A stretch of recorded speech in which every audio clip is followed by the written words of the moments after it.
Well, I'd like to welcome to the show Gracie. Gracie, welcome to the show. Hello, good morning. Now, you are a family owner and part of the Anita Street Market, correct? Yes. And Anita Street Market, for those of you who don't know, it's right near downtown.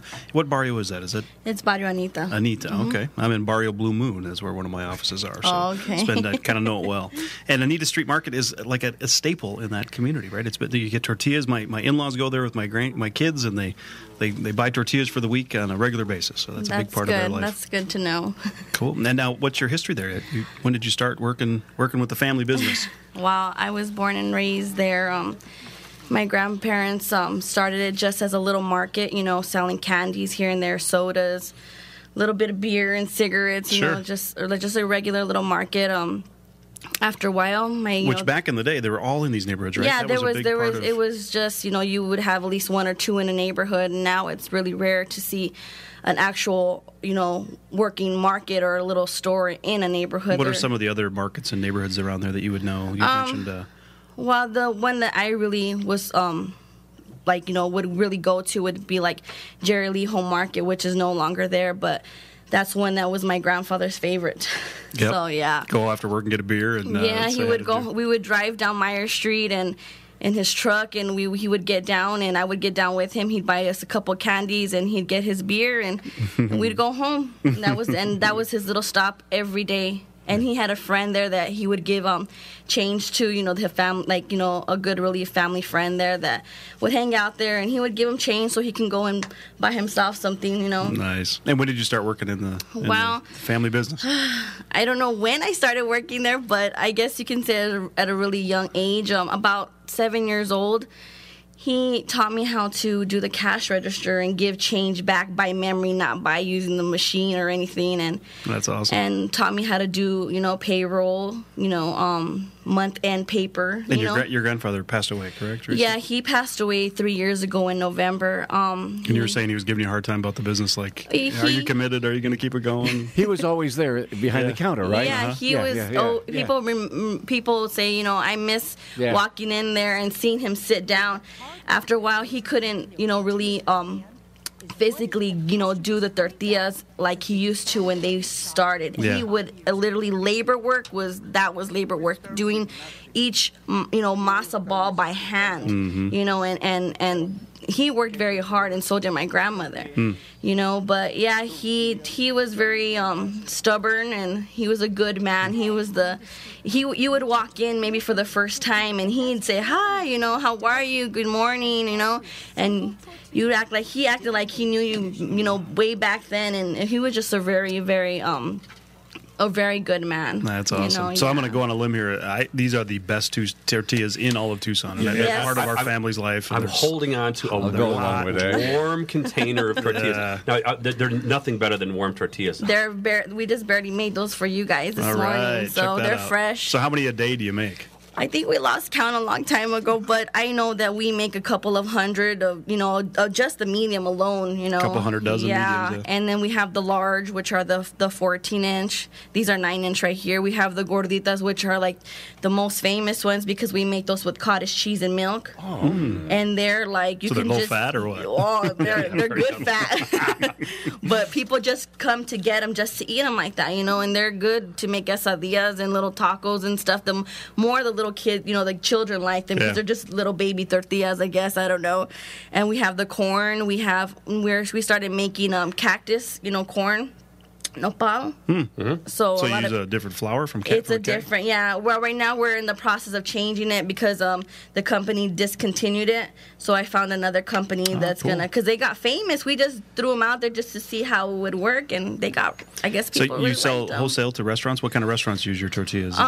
El Torero, downtown at Food Conspiracy. We have Finney's Landing, which is way out there in Swan and Sunrise, and as a matter of fact, this morning, that's why I was running a little late because they ordered like about 60 pounds of chips. Really? That's just one order. Nice. So we have a couple of restaurants we deliver to, and most of them we've been with for a long time, and we're very thankful. That's awesome.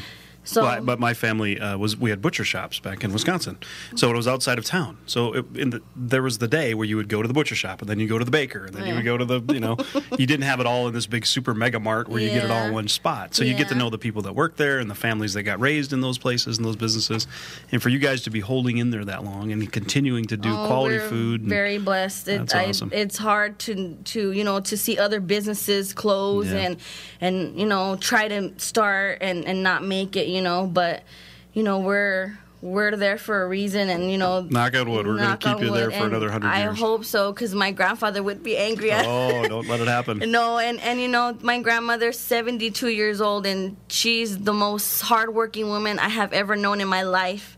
She's retired. She shouldn't even be there. She gets upset. I remember your grandma when I go in a lot. She's not retired now. Yeah, she's not retired at all. She's working. She's like, man, I look at her and I think of her like Superwoman. Yeah. She's like, there's nothing that she can't do, and she's still there. That's awesome. She's still there. Actually, she's right there with my son, as a matter of fact. I hope they're listening, Grandma. Keep working. Keep making tortillas over there. So you have all kinds of food too. You can order restaurant lunches and all kinds of things. Yeah, a lot of people come in for lunch. People from downtown. We have tamales. We have burritos. We can sell them by gallons, by quarts. We have, of course, our tortillas. We have empanadas. We have a little bit of everything. We make our own chorizo, which a lot of people love. We have mild and hot. We have our green salsa. We have our red salsa. We make our own chips, fresh. So you got a lot of people rolling out of bed right now going, man, I want some Mexican food for breakfast or lunch. And there's a lot of people, that are like loyal customers that are always, if they're not there every day, they're there every other day. That's and awesome. They get the same burrito all the time, and it's like, wow, mix it up a little bit, huh? Yeah, but it's just like it's amazing that we have some customers that have been going for years and years and years, and it's funny because I don't know them on a personal level, but when they come into the store, it's like, hi, how are you? And my grandmother will stand there and talk with them like they've known each other for years. That's great. So we have really, really good customers. In this world of crazy fast foods and chains and all this stuff, to have some center of a neighborhood and some bringing back to someone and a friendly face and good quality food, that's what it's about. That's why we bring you folks on to let the world know about what we know. Yeah, thank you. Rick. Now, if we're coming over from, if we've never been there before and we're driving from the middle or the east side of town, how do we get there? Say the easiest part is just getting towards downtown, and from there it's not really that far. It's just between St. Mary's and Speedway, Main and the freeway. It's center right there. So it's on Main. It's between Main and the freeway. Okay. And Speedway and St. Mary's. There's a really right there. really cool shrine that's put in a little dirt lot there, real tall. It's white with flowers all over it. That's the turn. That's the turn. Yeah, it's down the street from Davis Elementary School. That's where it is. Yeah, that's where you want to do it. Down the street from Davis Elementary. Head to Davis, and that's where you're going to be able to find out. Down the street. What you've been able to listen to here, folks, is 3 generations of entrepreneurial passion, and this is small business entrepreneurial passion, and this is what we need to germinate and get excitement about in Tucson again. Because we need these small businesses to be able to do this, because you can bring in all the boxes and chains that you want and put on the little same colors with all the uniforms. But if you don't have this passion, you lose the entire experience. And this is part of the fabric of Tucson, is this location. Anita's is part of the core fabric of Tucson. We need to experience this, so get over there. All right. So you have some kind of a fundraiser, a charity event for your grandpa, who was a big antique car guy, right? Oh, yeah. He loved old cars, especially his truck that I have right now that I try to take good care of. When they started, my grandparents are caring people, and their way to give back to the community every year was every December, actually 24th of December, their thing was to get a Santa Claus and bags of candies and, raise their own toys, by customers giving donations stuff and passing them out.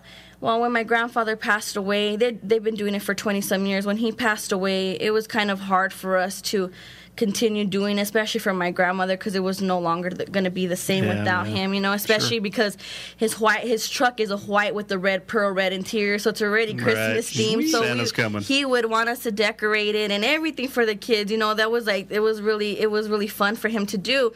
So when he passed away, he was my support guy by giving me support and low riding, because that's what I do. Cool. I have my own car club. What do you got? Kings and Queens Car Club. What kind of car do you have? I have an 84 Buick Regal that's getting worked on right now. Hopefully it'll get done by this car show. I have his 64 Chevy truck, which is my baby, and I adore that truck. But, my way was, telling my grandmother, I always wanted to start my car club, and he was always like, do it, do it. Just because you're a girl doesn't mean you can't do it, So I did, and I started Kings and Queens, King for my grandfather, Queen for my grandmother, because they mean the world to me.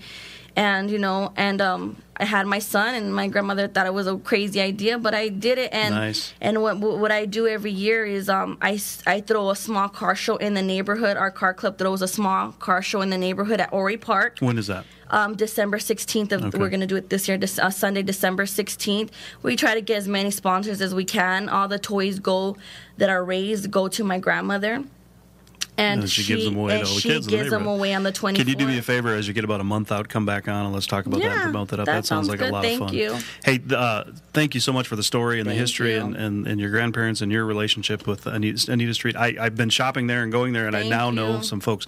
So as you go there, you heard Gracie on Wake Up Tucson. Look her up. She's got a big smile, and she'll be happy to take care of you and experience that for your family and create a relationship with these folks. Thank you to all our customers and family and friends that support us and still go after so many years. There you go. You're a radio personality here. You're hitting it all perfectly. So it's 7:20 in the a.m. Thanks to Gracie. Thanks to Anita Street Market. Thank you. Be right back after the break. It's the Wake Up Tucson show.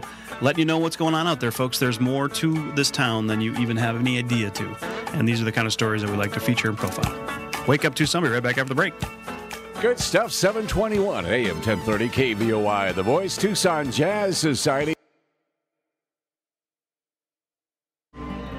They've worked very hard for what they've done. And it makes them happy when the customers come in and just say, these are the best tortillas. It means a lot to them. They really love their customers. They really do. Abuelito and Abuelita Soto just may have come up with the perfect tortilla recipe. Hard work, sprinkled with love, and wrapped in tradition.